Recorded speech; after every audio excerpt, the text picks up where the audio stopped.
UP की राजनीति में कुछ बड़ा पक रहा है और इसकी आंच सीधे दिल्ली तक महसूस होने लगी है। जो नेता कल तक एक दूसरे के खिलाफ खड़े थे, आज उनका सुर बदलते हुए दिखता है।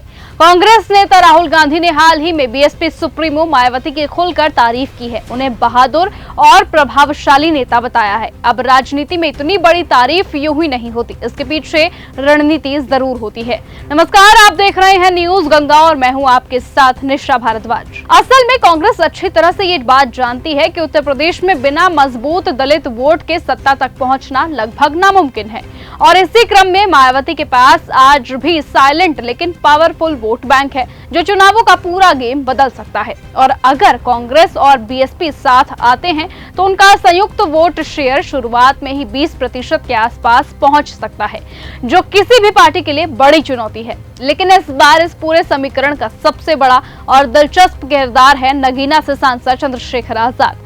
आजाद समाज पार्टी के प्रमुख चंद्रशेखर आजाद तेजी से युवाओं और दलितों के बीच अपनी पकड़ मजबूत कर रहे हैं। उनकी रैलियों में भीड़ और ग्राउंड पर एक्टिविटी ये संकेत देती है कि 2027 में वो सिर्फ एक नेता नहीं बल्कि किंग मेकर की भूमिका निभा सकते हैं। ऐसे में अगर चंद्रशेखर आजाद, राहुल गांधी और मायावती एक साथ आते हैं तो एक बड़ा दलित मुस्लिम पिछड़ा गठजोड़ बन सकता है, जो सीधे तौर पर समाजवादी पार्टी के MY समीकरण को नुकसान पहुंचाएगा। लेकिन यहीं पर बढ़ती है चिंता अखिलेश यादव की, क्योंकि पिछले कुछ चुनावों में दलित और मुस्लिम वोट का एक बड़ा हिस्सा समाजवादी पार्टी की तरफ शिफ्ट हुआ था। लेकिन अगर नया गठबंधन बनता है तो यही वोट बैंक फिर से बढ़ सकता है और मुकाबला सीधा नहीं बल्कि त्रिकोणीय हो जाएगा। हालांकि राजनीति में समीकरण बनाना जितना आसान लगता है उतना होता नहीं है, इसलिए सबसे बड़ा सवाल यही है कि क्या मायावती अपनी अकेले चलने की रणनीति छोड़ेंगी? क्या कांग्रेस अखिलेश यादव को नाराज करने का जोखिम उठाएगी? जो भी हो, एक बात बिल्कुल साफ है कि यूपी में 2027 की लड़ाई अब सिर्फ सत्ता की नहीं बल्कि राजनीतिक अस्तित्व की लड़ाई बनने जा रही है।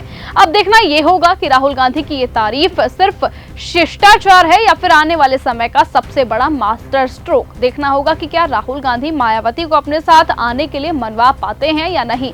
क्या सचमुच चंद्रशेखर आजाद 2027 में किंग मेकर बनेंगे या नहीं, वो तो आने वाला वक्त ही तय करेगा। फिलहाल आज की इस खबर में सिर्फ इतना ही। देखते रहिए और बने रहिए न्यूज गंगा के साथ। और आप क्या चाहते हैं कि क्या इन तीनों पार्टियों का एक साथ विलय हो जाए, तो अपनी राय कमेंट में जरूर दीजिएगा। नमस्कार।